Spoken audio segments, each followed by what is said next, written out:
Empowered people make informed decisions that lead to living a life without regret. This is Sarah Kaki and Shauna Woods from Atlanta Divorce Law Group, and this is the Happily Ever After Divorce Podcast. Welcome to the Happily Ever After Divorce Podcast. I'm attorney Sarah Kaki with Atlanta Divorce Law Group, and I'm joined by our very own managing partner, Shauna Woods.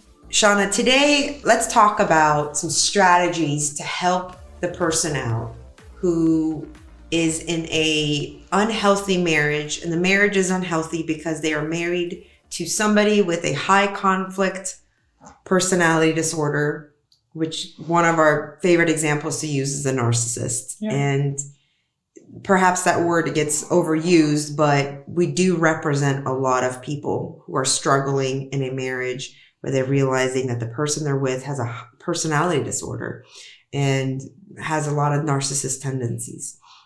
As much as we want to be, embrace the whole concept of you can do it, you can get divorced, you can be done, take a big giant leap and move forward, that is not always a strategic option, right? There are times when getting divorced right now and running is not just on the table for you. You may have minor children. You may have some financial concerns. You may have other legal concerns, such as, an immigration status or a certain place you need to get with your job, or something's going on with the equity of your home. There could be other considerations at times that just makes divorce not strategic.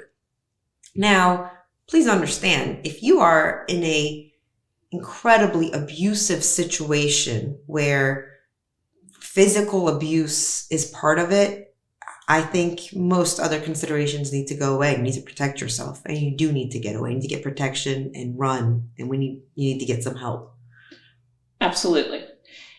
Choosing to divorce, choosing to get out of a relationship is such a personal choice. And there are so many factors that go into it. And one of the things that we really emphasize here is we're not sitting in judgment on whether you stay or whether you're ready to leave.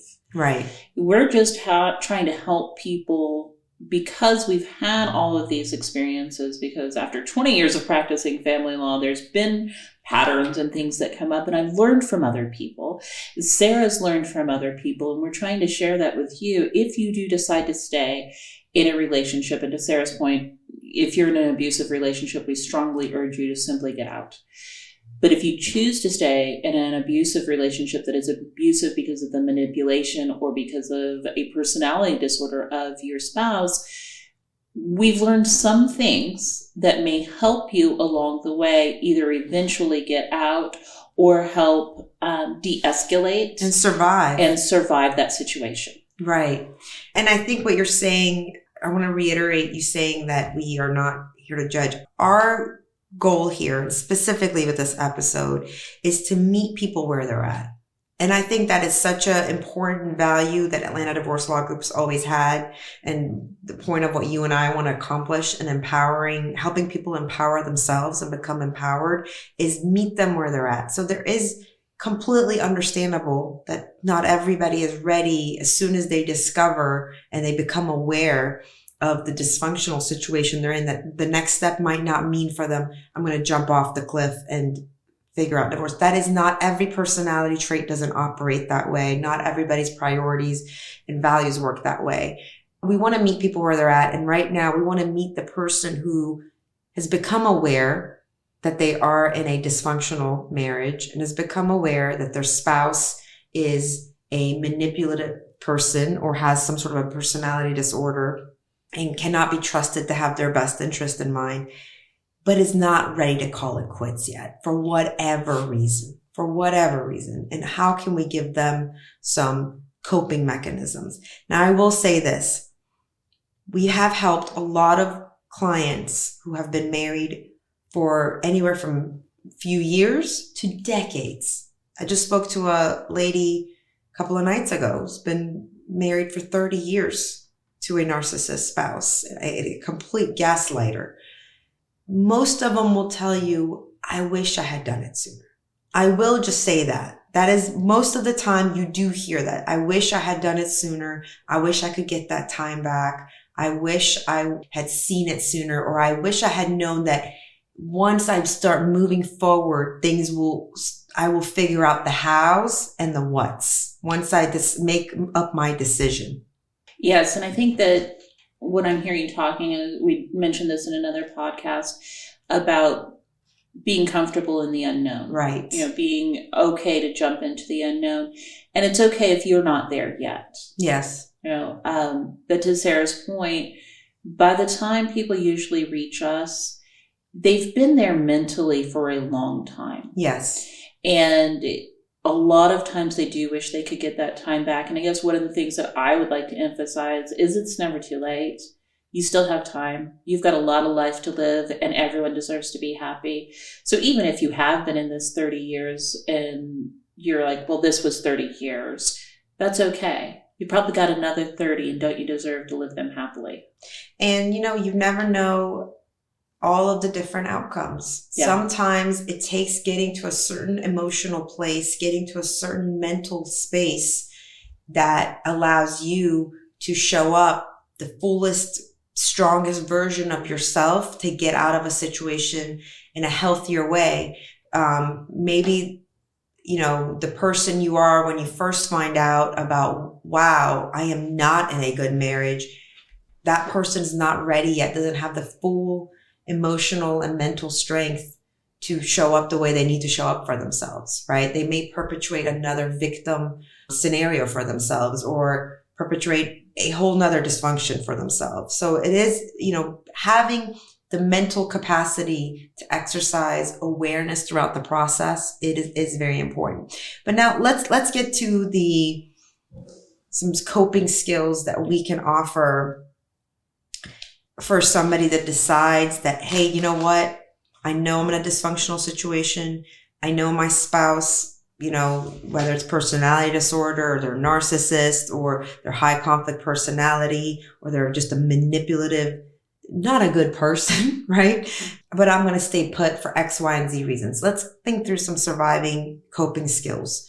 First thing I would say is start working towards financial independence. Yes. That goes along with avoiding and minimizing dependence upon them. Yes. Yeah. And just know that when you are building your financial independence, it is going to be for your spouse who is not looking for your best interest and is not looking out for your growth and your, development as a person. It is going to be threatening to them. So you are going to see their claws come out even more as they're seeing you thrive financially or become more independent, because a narcissist wants to keep you isolated and dependent upon them, and they want to be able to control everything. Which comes along with another tip is to keep things close to your vest. Yes. You don't need to be sharing everything that's going on with them. Your successes are going to scare them, and your failure is going to be used against you. Right. So you want to keep your very vulnerable things and your successes to yourselves or to your close friends that are not mutual friends or mutual family with that person. The end game is, if you're trying to buy yourself time, put yourself in a situation that when the time comes, you're not making decisions from a place of financial lack or concern that you're not going to financially make it through. Will there be alimony? Will there be child support? Depending on the situation, yes, most likely. And if the person's a higher earner than you and there's children involved, but you still don't want to be in a situation where your first initial steps are from a financial scarcity situation where you are scared of being left out on the streets when you decide to leave. And one of the reasons I'm saying, and guard that carefully, I know a situation in particular where this one person, didn't have a whole lot of money, and it wasn't a whole lot of money they came into, but it was enough to start a life, a little bit, right, to get out. And unfortunately, they told their spouse about receiving this money, and immediately the guilt trips started. Well, I really needed to have my deviated septum work on. I really needed this for myself. Remember when I did something nice for you? You're sitting there with that money. You should give that to me. And that huge manipulation and that huge guilt trip that comes along with, well, aren't you going to help me? Right. So you really need to be very careful when you get these funds to not tell them and not share them that you have these funds until the divorce process is going. So the financial piece of finding whether it's you're not working, finding a job, or creating a side hustle. Financial piece of it is obvious, which is just creating financial stability for yourself or some independence. You can make a decision not from a financial scarcity. The other part of it that's really important is it is one of the first pieces that breaks away from your acceptance of the codependent relationship, yes. Your mental enabling of, well, I can't go anywhere. You actually start building self-confidence in yourself and you start trusting yourself, which has been gone for so long because you let yourself be controlled by somebody else. So yes, 25% of this financial independence, finding a job, finding some source of income is fantastic from a strategic legal perspective and creating a little bit more flexibility in how you're going to get out when you decide to do so. But for 75%, I love it for what it does for you and your mindset of finding freedom within, because that's the first place you need to find freedom, is freedom within your own head. Absolutely. And to that point, I would say also keep records. Yes. Right. Of not only your financials, right, but of debts and things that may come up in the future. Because a lot of what happens when you have a manipulative person is they will gaslight you. Yes. That never happened. Right. I've seen people destroy journals, or, when you've audio taped someone, which here in Georgia you're allowed to do without their permission and without their knowledge, try to destroy that because they don't want the evidence of them gaslighting you. So try to keep those in a really safe place that may not be in your home. Right. The other advice I have is reconnect with your support system. Absolutely. Most likely, by the time you become aware of the type of marriage or relationship you've been in, you've been isolated from your family. You've been isolated from old friends, people that were there for you and wanted you to be happy. And at some point, when they saw your spouse for who they are or called out on it, you were probably isolated from them. Narcissists like to isolate you and control your surrounding and make you feel very dependent upon them. This is the time to build those bridges back, and not just from a place of, I need to have these friendships in my life or this family in life so that it will come a rainy day, I can use them, but for you to be in a healthy give and receive relationship again, where you are able to contribute to a relationship in a healthy way, emotionally express yourself and be a friend to somebody else. And allow somebody else to be a friend to you and experience true vulnerability and true compassion. It is healthy because you haven't experienced that in a while, and you have questioned yourself. You've questioned if you're crazy. You've questioned what reality is, and you can have friends in your life that will tell you, no, you're not crazy. That is messed up behavior. That is not normal. That is not okay. That is not acceptable. And you need to surround yourself with that as your sounding board, because otherwise you think you're going crazy and this person that's feeding you lies is the only person that is in your life because you're so dependent. And to that note, and I just want to piggyback upon that, because you're right, a lot of times what happens in this manipulative situation is that they try to isolate the person, but then they also will surround the person with their quote unquote mutual friends or mutual family. And there's a term that I picked up from one of these books that we've been listening to, and it's called flying monkeys. And a manipulator manipulates not just you, they manipulate everybody around you. And so they're going to want to surround you with other people they've manipulated to see this world the way they see it. And if you open up to these mutual acquaintances and these friends that either are their friends or they're easily manipulated, why they were called flying monkeys is they're doing their bidding for them. Yes. Right? When they say, well, he says I'm crazy, or she says I'm crazy because they didn't do this. And that other person is like, yeah, they didn't do that. They've convinced this other person of the same thing. They may not even know that's what they're doing. They've just bought into this situation. Other people. This is not a good sounding board for you. This is your manipulator's flying monkey. You need to stay away from them. I love that.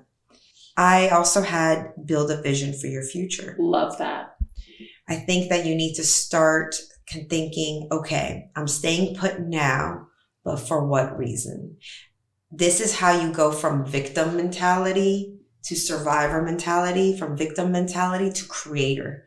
If you believe you are staying put because you're a victim of this situation, you will always remain a victim of this situation. But the minute you decide, I am staying here in this situation because I choose to strategically, I choose to do it, whether it's for the sake of my children, whether it's for financial reasons, or any other decision that's your priority, that puts you in a place of, I create my own decisions and my own future based on how I evaluate and prioritize my life.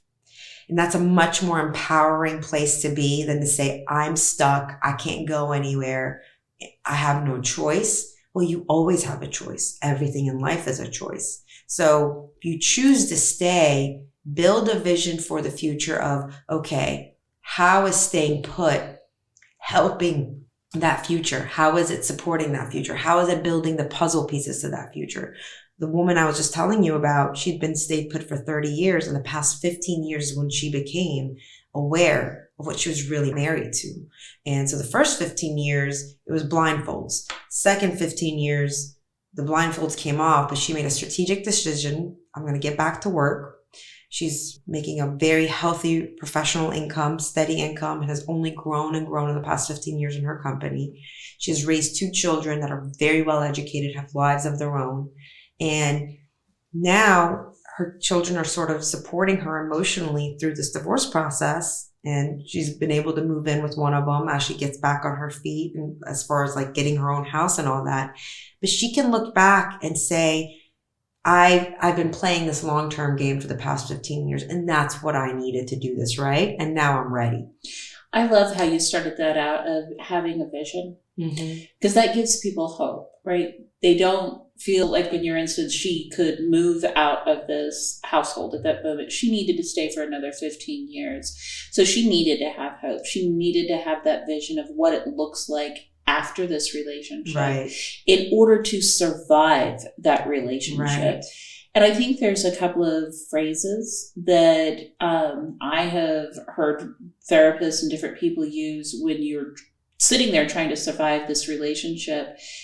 There's just a couple of key phrases, but the first thing I think you need to remember is you need to know what your own triggers are. So when they're pushing those triggers, you can recognize, she is intentionally pushing my trigger. I am going to have a plan of action on how either to react or how to not react to them pushing my trigger. And some very simple things to do. One thing is called a gray rock method. Have you heard of this? No. So the gray rock method, and just think of a gray rock for a second. There's nothing. There's no expression. There's no reaction. There's nothing. You just become a gray rock. You do not let this person affect you in any way, shape, or form, or let them see that they've affected you. So that's one method of doing that. Because if they can't get their supply, then they will move on. Right. Another thing would be a phrase of, we both have the right to our own perspective. Right. Right. Because when you're in a conversation with a manipulator, an argument with a manipulator, they will not stop until you agree with what they are saying. They simply won't stop that argument. Thinking of some person that I used to date for a really long time who just could not stop talking. I wish I had known that phrase. We are both entitled to our own perspective, and then leave it alone. I definitely think so. 2 things. Figuring out what the sting that the narcissist is using against you, figuring it out, becoming aware of it, knowing how you act from a place of instinct versus awareness when that's used on you will help you basically debug that programming that because you're responding to programming as well, and it will debug the programming in you. So let the narcissist do its thing. Your reaction is going to be different. Yes. That's how you find the freedom within. I mean, really, all of these things are, if you're going to stay put for whatever reason, for strategic reasons or the priorities in your life, you then have to find ways to create freedom inside of yourself, Yes. find freedom inside your brain. So all these things we're going through is how do you find the freedom inside your mind? Because you can be free, divorced in a way, but if all this stuff still lives in your head, you're not really free, right? Right. But if you can literally be inside of a prison cell and feel like the freest person in the world if your mind feels free. So that's critical if you're staying put. The language, Shauna, you just used, I had down, learn the language of the narcissist and learned how to speak to a narcissist.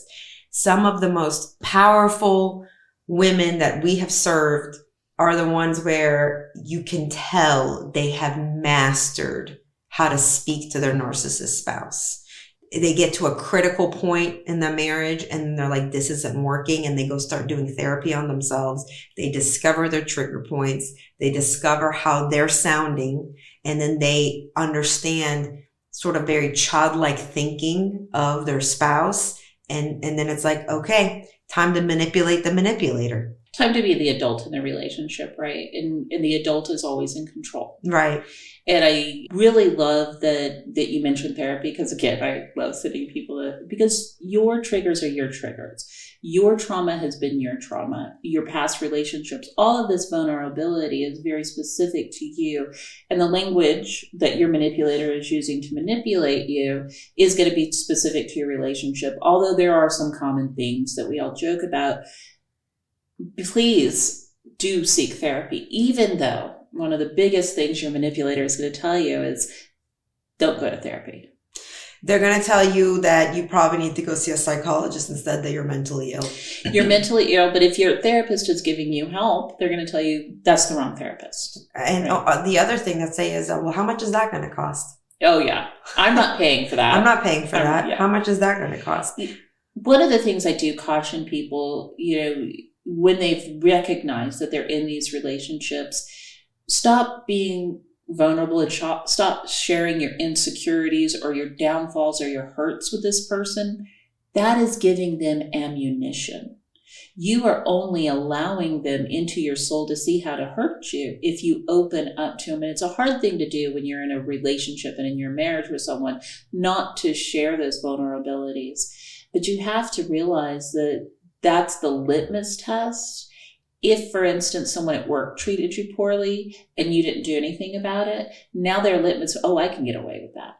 And so it isn't easy to do this because some of the things we're describing is walking on eggshells, having to watch every one of your moves, having to almost be near perfect, right? And I mean, I'm sitting here even mentioning manipulating a manipulator, which at times to live with them, you have to, because you can't move through anything. Disengaging isn't always an answer when you're living with someone, right? There's real life logistics that occurs. You need some things done. So that's not for everybody. Yeah. I think that the critical decision to make is how much of myself will I lose when I'm spending the next however long of my life engaging with a manipulative person that turns me into having to turn to manipulation myself, or having to disconnect constantly, or having to constantly think about, am I aware? Am I aware? Am I aware? Am I doing things right? Am I behaving from instinct, or am I, behaving from what I've learned I need to do? It's exhausting. It takes a lot of mental energy. So I think that when you are making the decision, the strategic decision of when you do need to take into consideration how much of yourself, of your spirit, of your soul, are you going to put on the line here to see that strategic decision through? And what will the cost of that be? And can you do it? Thanks for listening to the Happily Ever After Divorce podcast. If you'd like to learn more, go to atlantadivorcelawgroup.com/resources.